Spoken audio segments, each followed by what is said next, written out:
Chapter 6. The noise on the starting grid was almost deafening.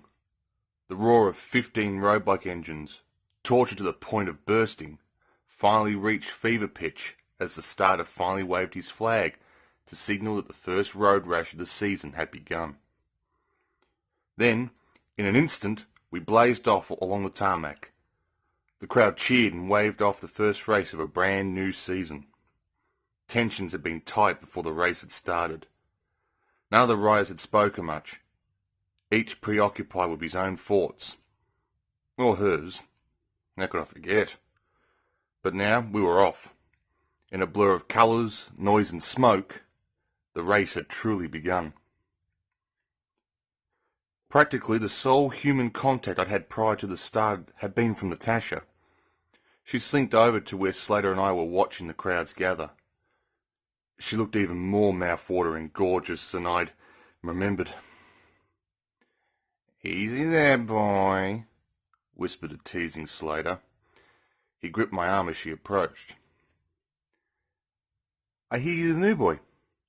Welcome aboard," she announced plainly. "Some of these jerks would rather fight than race.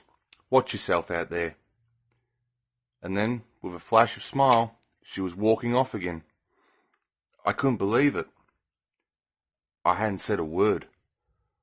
I just stood there doing a great impression of a goldfish.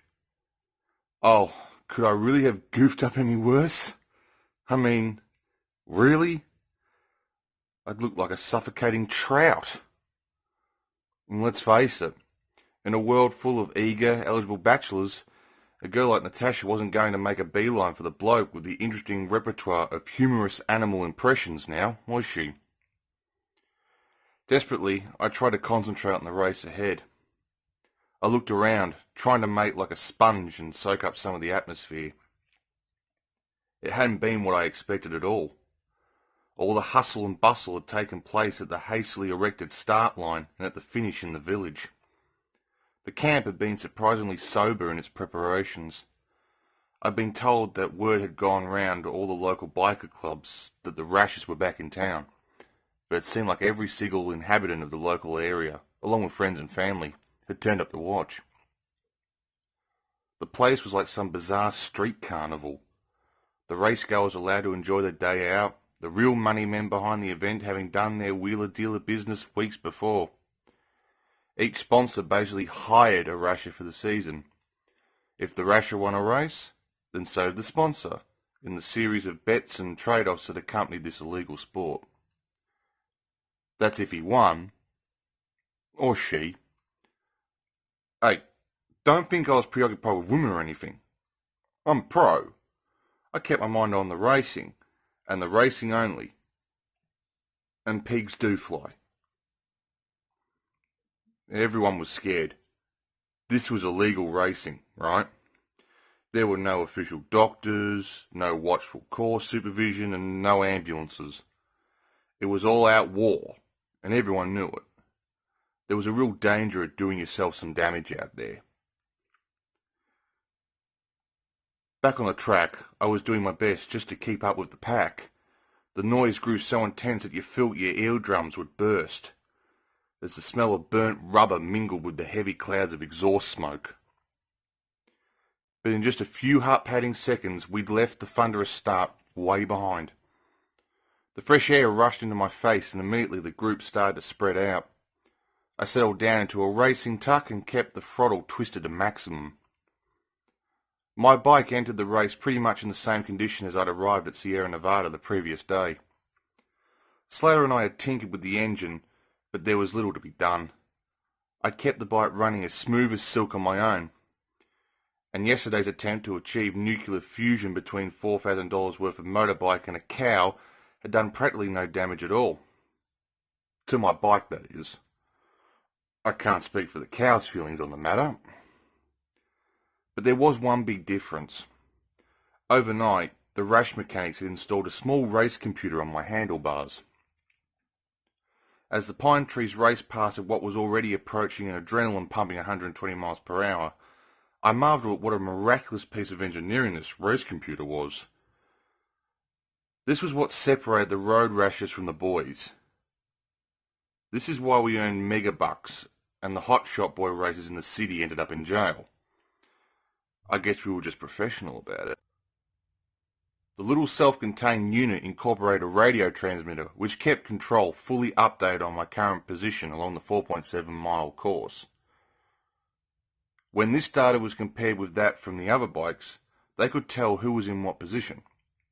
This information was then radioed back to my computer, and a small digital display kept me informed of my standing. But it did more than that. It also identified my nearest competitor, and this was useful. When hurtling down a narrow road at 120 miles per hour, you've got a lot more important things to look out for than the identity of your opponents. And in standard road rash racing levers, I guess we all look the same anyway. Natasha accepted it, of course.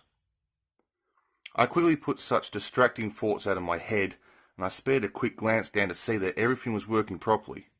It was. My computer told me that I was in 15th place. Yeah, I knew that, all right. The new boy always starts last on the grid. One of the few rules of the sport. And so far, I'd done nothing to improve my position. But hey, it was early days yet, and I wasn't going to risk blowing out on my debut appearance. No, this was one race I was just going to finish. Winning would come later, and I was sure of that. The first couple of bends were taken at pretty much maximum speed, but we all negotiated them safely. Still, that was no reason to slouch about. I kept my throttle twisted to the max as we approached the first really tight bend. The pack had spread quite thinly already, and I hoped that Slater was up there among the leaders. I figured the guy needed a break after yesterday's run-in with the police, and I owed him a personal favour. Yeah, I hoped Slater was doing okay. But I quickly realised that there was no time to worry about anyone but myself. Already up ahead I could see riders buffeting each other, and if I was going to do anything other than dawdle around at the back, then sooner or later I'd have to get involved myself. I took a perfect racing line into the steep bend and leaned out of the corner at maximum revs. The screech of tortured rubber and sprinting engine was deafening. As the trees rushed past inches away from my face, I drew up close behind whoever it was in 14th place. Again, I risked a glance down at my computer, and I saw the flashing name of Hammer. Okay, Hammer, I said to myself. Let's just see how tough these races really are. Inch by inch, I got closer and closer until we were level. My computer readout alternated between 14th and 15th as we raced neck and neck. Slowly, inch by tortured inch, my bike pulled ahead of Hammer's. The Shuriken's engine screamed, and then, as if in a split second, I pulled comfortably away. My race computer's position readout clicked down a notch, and I was in 14th place. It felt good. Real good. Maybe this wasn't going to be as difficult as everyone said it would be. You know, player? I look a few seconds out to muse. Slater was right. You do it once and you're hooked. There's no getting away from it. Once a rasher, always a rasher. I grinned and laughed to myself as my lead over Hammer grew. All of a sudden I was feeling confident. Player, I shouted, you're gonna clean up. This game is the one game you've been waiting for all your life. So let's show these hotshots what a real race is. And it was going to be easy too. It seemed truly incredible, but as I looked ahead of me, I realised that most of these guys knew nothing about racing lines and cornering. Okay, so I had to admit defeat when they started talking about leaping cows.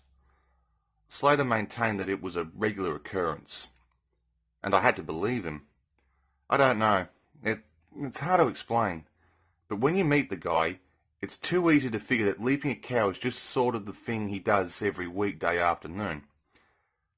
But I'd done more than my fair share of circuit racing, I'd been coached by an ex-pro, and how to steer in and out of corners had been lesson number 1. It was so obvious, but why couldn't the Rashes see the logic? It was amazing. If you use the full width of track available to you, you can cut down the angle of a corner to almost nothing. Go into the corner wide, lean in tight moving into the corner, then accelerate hard out the other side. But these guys weren't doing it. Some of them took the corners as if they were taking a driving test. Okay, so they were fast, but in terms of technique, they really were all over the place. I checked my rearview mirror. With hammer left comfortably behind, my computer flashed the name of Gunther. So he's the dude that could do with some lessons in riding, I muttered, and slowly pulled behind him. Another big right-hander, then an up big left-hander as the road dived and climbed.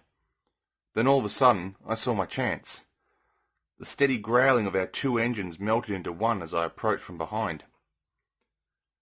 We were sprinting up a hill, my bike cutting through the exhaust fumes of Gunther's machine. I was almost close enough to reach out and push him, but I was going to ride this race fair. The brow of the hill grew closer and closer, and my moment to strike grew nearer. I'd been watching Gunther corner. He always went over the brow of a hill on the right-hand lane. It was lunacy, but there you go. Maybe he was superstitious or something.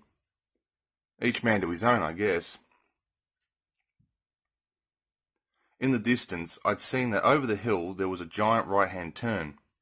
This was my advantage.